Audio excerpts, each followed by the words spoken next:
The American Broadcasting Company and its affiliated stations present Mr. President. Mr. President at home in the White House, the elected leader of our people, our fellow citizen and neighbor. These are little-known stories of the men who've lived in the White House. Dramatic, exciting events in their lives that you and I so rarely hear. True human stories of Mr. President.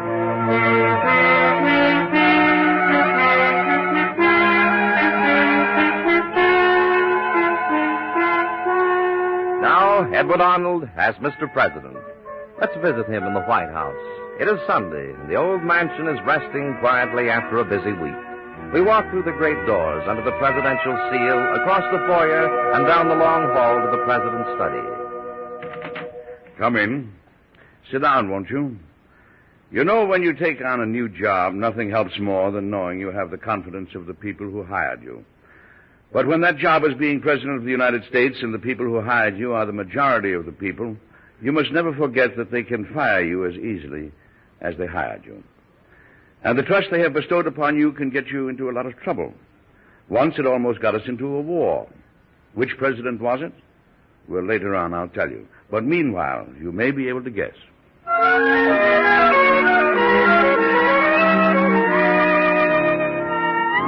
It was a morning I shall never forget. It was shortly after my inauguration. I was sitting at my desk in the White House when my secretary, Miss Sarah, came in. Good morning, Mr. President. Good morning, Miss Sarah. I brought in the more important letters and dispatches and a few papers to sign, Mr. President. Oh, thank you. Thank you very much. They don't give you much of a chance to break in on a job like this, do they? You'll catch on to it very quickly, I'm sure. Now, you have an appointment. An appointment? If you're ready for it now, sir. Yes, I'm quite ready. Who is it? Vice President Clinton wants to see you sometime this morning, but right now there's a newspaper man waiting, Mr. John L. O'Sullivan. Well, the most influential opposition journalist in the country comes to see a man he bitterly opposed. Well, that could be auspicious, Miss Sarah, or it could be ominous. Well, let's find out. Show him in. Yes, Mr. President. Mr. O'Sullivan, the President will see you now. Thank you, Miss Sarah. Good morning, Mr. President. Good morning, Mr. O'Sullivan. Can we shake hands? Of course, Mr. President. Well, it doesn't feel any different than on the other hand, even though it wrote some rather strong editorials against me during the campaign. Well, I see no reason, sir, why a political difference should interfere with one's personal respect. Well, I'm glad you feel that way. Sit down, won't you? Thank you very much. Mr. President, I want to congratulate you on your inaugural address. Oh? Why? It was a very good speech. Well, I'm sure you disagreed with every word of it. Well, it did avoid the most important issue. It gave no expression to the will of the people and our manifest destiny. Destiny? For what? Well, as you know, sir, my paper has supported the policies of your predecessor. Expansionist policies, yes, I know. Call them what you will. I've always stood four square for liberty, not only for America, but for all the peoples of the world. That's a fine sentiment. I agree, and I assure you, Mr. O'Sullivan, that I will use my good offices to defend freedom and liberty wherever they are threatened. Well, this is very encouraging, Mr. President. So you see, we have no argument after all. Not any longer. Well, good day, Mr. President, good day, and my congratulations and best wishes. Thank you very much, Mr. O'Sullivan. Good day, sir. Leaving so soon, Mr. O'Sullivan? Yes. Goodbye, Miss Sarah. Oh, have you met Vice President Clinton? Hello, John. Hello, Harry. I see you have. Excuse me, gentlemen. I'll tell the President you're here, Mr. Clinton. Courtesy call, John? Yes, very satisfactory one, too. Oh? Perhaps I had the wrong idea about the President. You know, he agreed with me. About what? Freedom. Harry, I think we can rely upon the President to use this office in the best interests of our country.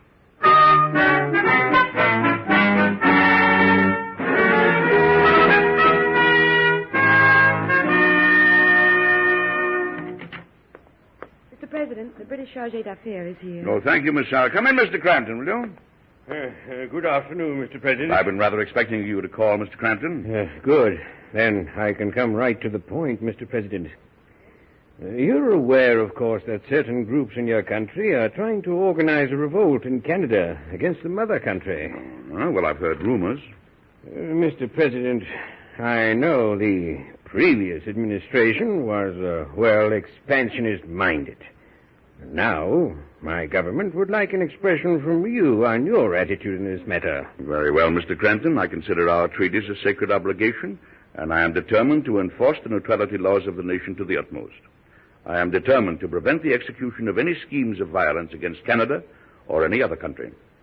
Is that sufficient assurance? I could not ask for more, sir.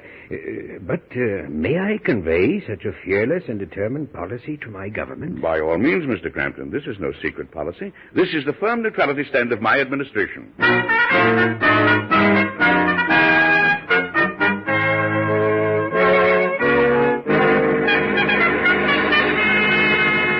You told me yourself, Mr. President, you would support the cause of freedom anywhere. Yes, I did, Mr. O'Sullivan. Then how do you explain your statement to Mr. Crampton? I've already explained it. We have treaties and we have neutrality laws. Then you don't want Canada to be free. That is for Canadians to decide. But the cause of freedom, Mr. President. Wouldn't annexation be a better word, Mr. O'Sullivan? Mr. President, it is our destiny to free the world from tyranny. Not only the Canadians, but the Mexicans and the Cubans. Isn't it true that you supported the last administration's efforts to buy Cuba? Spain refused to sell, so now we must help Cuba achieve her freedom. Mr. President, there are laws of political as well as of physical gravitation. And if an apple severed by the tempest from its native tree cannot choose but fall to the ground, Cuba, forcibly disjoined from its own unnatural connection with Spain and incapable of self-support, can gravitate only towards the North American Union, which by the same law of nature cannot cast her off from its bosom. Drivel. Drivel, sir? Those are the words of your illustrious predecessor. Oh, they are? Well, none of my predecessors is president right now, and I am. And I intend to enforce the laws of this land. And I intend to support red-blooded Americans who believe as I do, and are not afraid to fight for freedom. We have treaties, Mr. O'Sullivan, and we have a neutrality law. Violation of either will lead to war. That is up to Congress, not to you or me. But I shall see that any violation will be dealt with by our courts. Is that clear? It is clear that you are violating the mandate of the people, and no one dares stop the American people when they are on the march.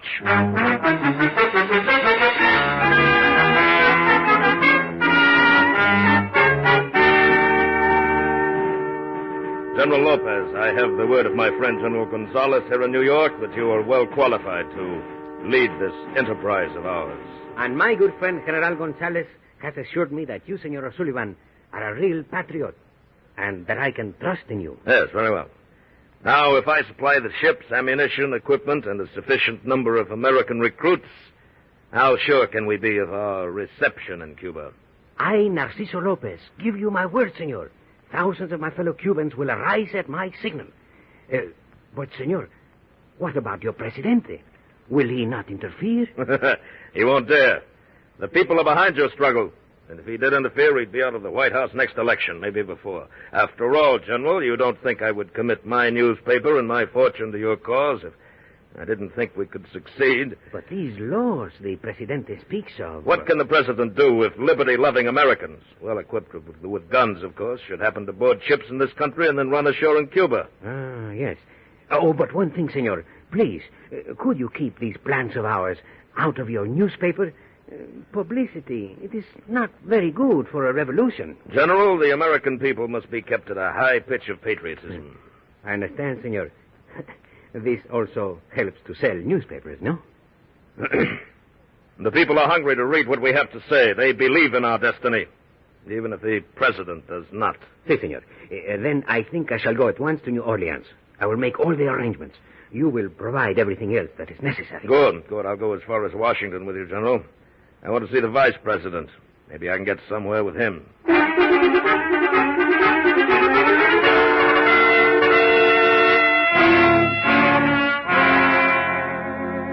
Mr. President, the Vice President, sir. No, thank you, Miss Sarah. Good afternoon, Mr. President. Well, Harry, sit down. What's on your mind?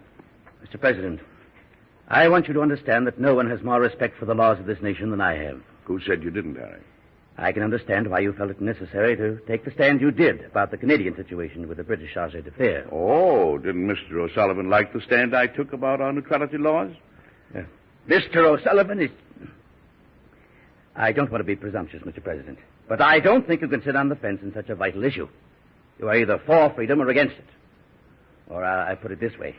You're either with the voters or you're committing political suicide. Now, wait a minute, Harry. I think you'll admit this is more than just a political game. Yes, I do.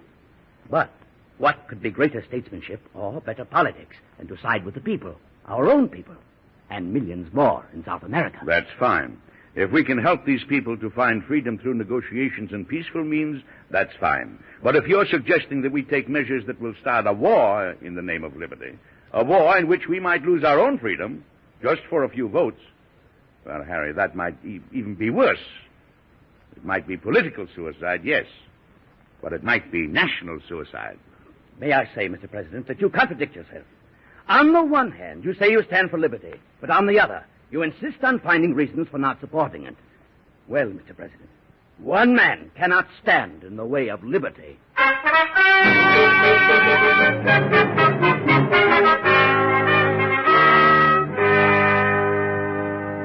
Senor O'Sullivan, you were correct about your Americans. Your men from your west have enlisted with great enthusiasm. Wait until you try the southeast, General Lopez. That's closer to Cuba. You'll find even more support there. Good. Now, this is the plan. The first expedition from here in New Orleans is about ready to sail, and the rendezvous is Round Island. Ah, excellent, excellent. As soon as your ships are loaded, I'll return to New York and get the second expedition started.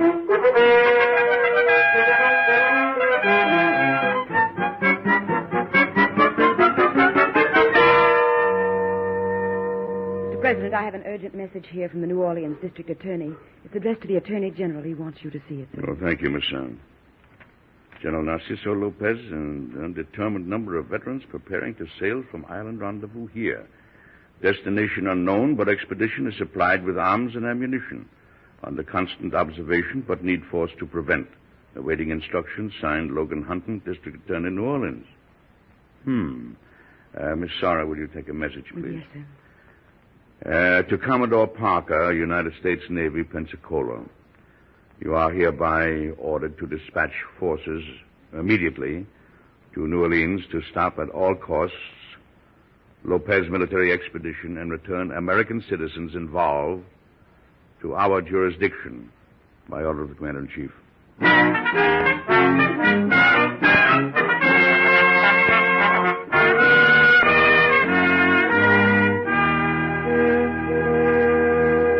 I have good news for you, Mr. President, from New Orleans.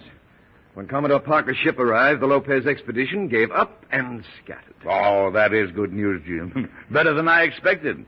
We stopped Lopez, but does anybody know where he was going? The New Orleans district attorney thinks it was either Mexico or Cuba, but he isn't sure which. Well, an expedition against either one is a violation that could easily result in war. I know, but we have forestalled that by your actions, sir. For the moment.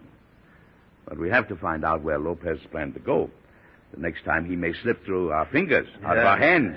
Yes, let's hope there won't be a next time. I'm afraid we've got to assume that Lopez will try again. Tell the Attorney General to instruct all regional officials that we must know the destination of the expedition. Yes, sir. And, Jim, while we're keeping an eye on Lopez, we've got to do something about O'Sullivan. O'Sullivan? I'm sure he's behind all this.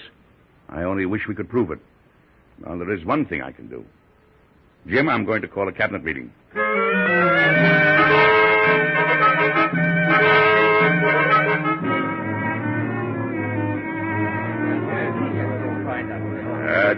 Gentlemen, as you no doubt have been informed, prompt action by our Navy effectively stopped a dangerous filibustering expedition in New Orleans. But General Lopez, their leader, is still there. Isn't it true, sir, that your prompt action not only stopped the expedition, it also prevented us from learning its destination? Only temporarily, Mr. Clinton. Some of Lopez's eager young American lieutenants have admitted under questioning that they were bound for Cuba. May I point out, Mr. President, these eager young Americans, as the Secretary of State has called them, had nothing to be ashamed of. I'm quite aware of their feelings and their sincerity, Mr. Clinton. Then you do not condemn them. Not their sincerity. But you bring up a point that has troubled me. If these recruits feel so passionately about the matter, I expect that they will try again. Where will they go this time? Mr. Sewell, that, I imagine, will depend upon the decision of General Lopez or Mr. John L. O'Sullivan. O'Sullivan? Really, Mr. President? Just because O'Sullivan is such a vigorous champion of a cause that finds such popular sympathy throughout the country, that doesn't mean that he is directing expeditions. You may be right, Mr. Clinton, but for his sake and others who feel so strongly, I must take official precaution. Gentlemen, I am issuing a proclamation to the American people. And here it is in substance. Be it proclaimed that any armed expedition against a friendly nation is illegal and criminal, endangering the peace and compromising the honor of this country. The law specifically covers encouraging, or even countenancing violation of our treaties of neutrality. It is the duty of all good citizens to prevent such violation, and I intend to enforce the laws without exception. I advise all zealots to stay well within the law.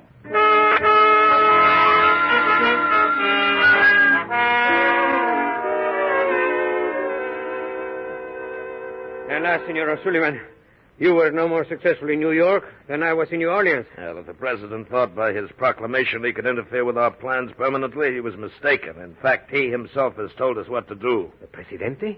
I do not understand. In his proclamation, the president specifically advised all Americans to stay within the law. Oh, this is good for us? Well, we have nothing to worry about unless we break the law, Lopez. But, Senor, are we not back again where we started from? What we have to do, is that not breaking the law? No, not at all. Now, just listen to me. The neutrality law has many holes. The government has to prove organization, enlistment, and intent, and find evidence of arms and ammunition. We still have all the men, and they're still there. Now, we'll just take the president's advice.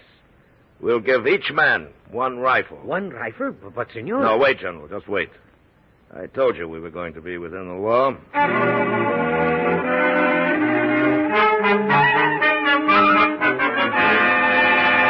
What do you mean Jim Lopez sailed? I thought the New Orleans attorney was on the job. What happened? He was on the job, Mr. President.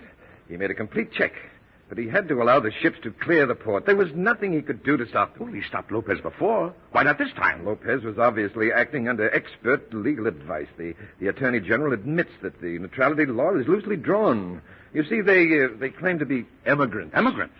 Yeah, that's what they call themselves, passengers, settlers, migrating to a new land. And as such, they were allowed one rifle each, and the customary equipment for settlers. One rifle each isn't very much.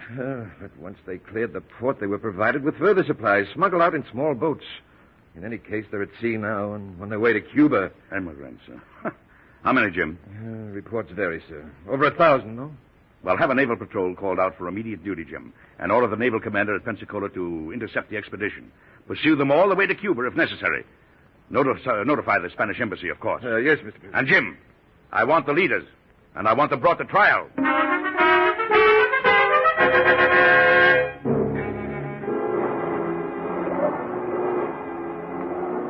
That warship, Lieutenant. The Americans must have learned we attempted a landing off the Cuban coast. General Lopez, the Creole can never make it. The American warship will overtake us. Perhaps, Lieutenant. But they are still holding their fire. And as long as we have a chance, we'll... Oh, right over the bow, General. The next one will hit us. Yes, the Americans' marksmanship is much better than the Spanish. We will have to stop for them and surrender.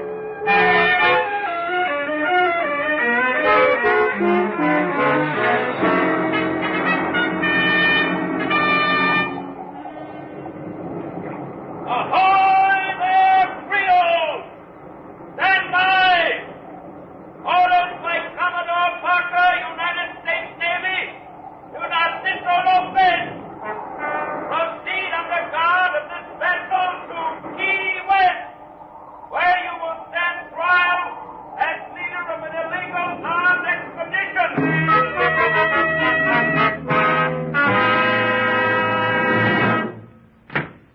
Mr. President. Oh, hello, Harry. Won't you sit down?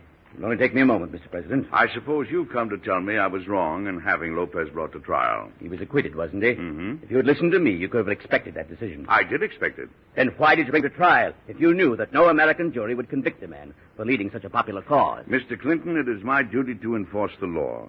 It was my belief that Lopez did violate the law. I had to bring him to trial to discourage future violations. But I have no control over American judges or juries. And that's a good thing, too. I fail to see what that has to do with it. It is our good fortune in this country to have the freedom to say and think whatever we please. So I couldn't expect good Americans with the heritage of freedom to condemn men who tried to give others the same kind of freedom. The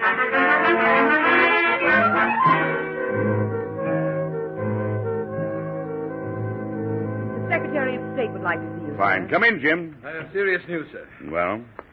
There were 52 Americans who left the Lopez expedition before it reached Cuba. They went ashore on Cantoy Island. The Havana authorities found them there and have arrested them. But you said they were separated from the Lopez party. Nevertheless, sir, they face charges of piracy. Jim, conviction for piracy means death. And I thought it was all settled. I'm afraid it is settled as far as we're concerned, Mr. President. There's nothing we can do about it. We'll have to let the Cuban courts decide it. But we can't just sit by and do nothing about it. If we interfere with another nation's legal procedure, we're risking war again. Jim, I've tried to avoid war at almost any price. But these 52 Americans, it's a difficult situation. I've got to think this over.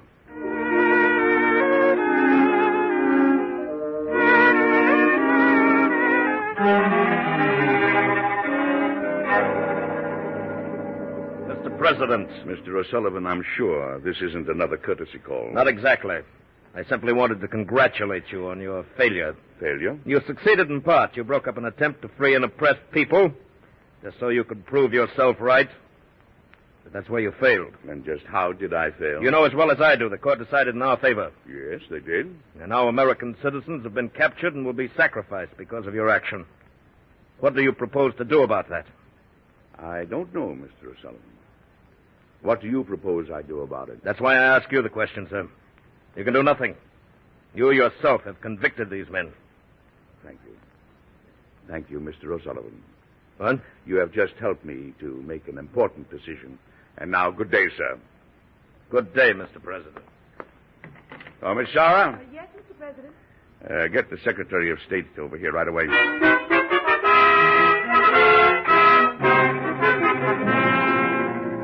Yes, Mr. President.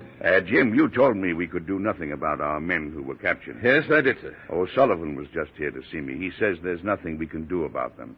Now, Jim, when you told me that, I had to think it over carefully. But when O'Sullivan says the same thing, then I know there must be something I can do about it.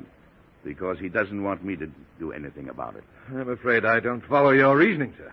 If I don't take measures for these three men, they will be convicted and put to death. And that's just what O'Sullivan wants.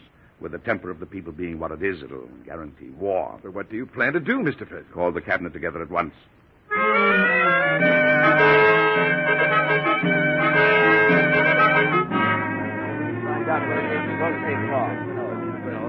Gentlemen, you are all aware of the fact that 52 American citizens are to be tried by the Cuban courts on a most serious charge. I have decided that we must take every measure to see that they are released at once and return to this country. That's fine, Mr. President. But aren't you being a little inconsistent again? I don't think so, Mr. Clinton. But after all, sir, by your own proclamation, you have practically branded these Americans as criminals and thrown them on the mercy of the Cuban courts. Now, if you go to their defense, this country is going to say, and say rightly, that this administration has no policy at all. Mr. Clinton, you and the country knows the policy of this administration. Strict adherence to our treaties and our neutrality laws. The vigorous defense of these men is entirely consistent with that policy. But you're risking the very war you pretended to avoid. Apparently, gentlemen, you don't all agree with me. I'm sorry, but I have made up my mind. Jim, notify the Spanish embassy that if these American citizens are convicted and put to death, I will go before Congress immediately and ask for a declaration of war. Mr.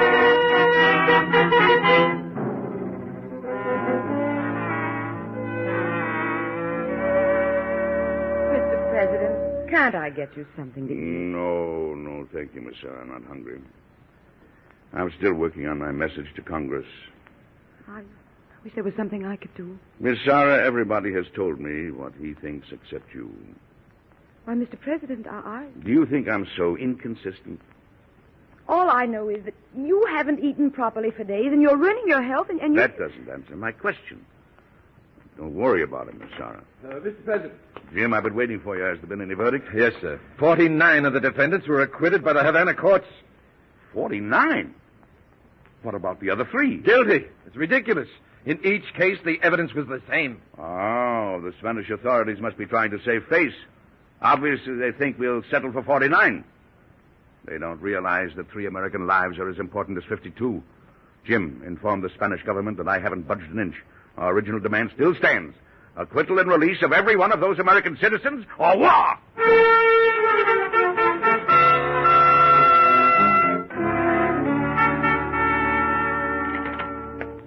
Mr. President. Yes, Jim, what is it? Good news, Mr. President. The 3 defendants have been pardoned. Oh, good, good, Jim.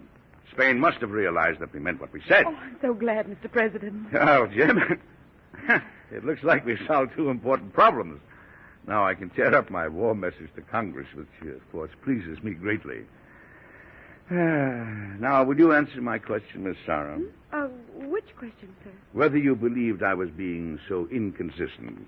Well, no, but you did seem to contradict yourself a little at times. Then you mean your answer is yes. No, I didn't say that. But that's what you think.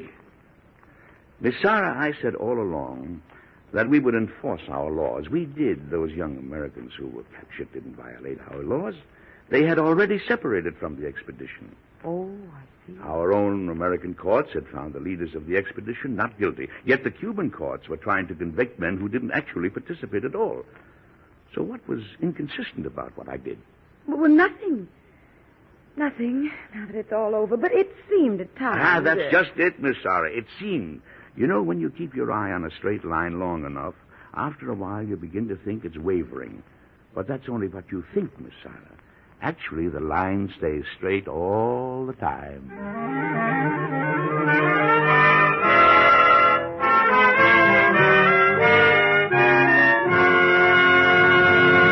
Well, have you guessed which president it was who wanted peace but not peace at any price? It was the year 1849, and Mr. President was then Zachary Taylor. The vice president who sometimes disagreed with his chief and was a little too ready to compromise was Millard Fillmore. And the Secretary of State who gave us strong support was John M. Clayton. Actually, the Cuban problem did mean war with Spain before that country finally won her freedom in 1898. Come and see me again next week, won't you? I'll have another story for you about the White House and Mr. President. I'm sure you'll enjoy. Goodbye.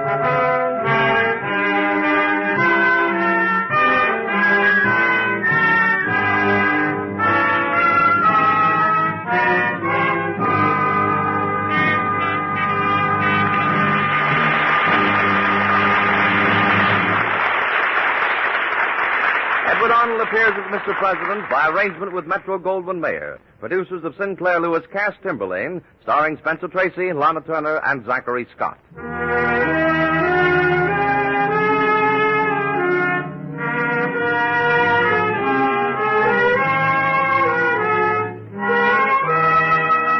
Mr. President is presented each week by the American Broadcasting Company. It is created by Robert G. Jennings, produced and directed by Dwight Hauser. Miss Sarah was played by Betty Lou Gerson. Our story by Milton Merlin was suggested by incidents in the administration of President Zachary Taylor. Music was composed and conducted by Basil Adlam.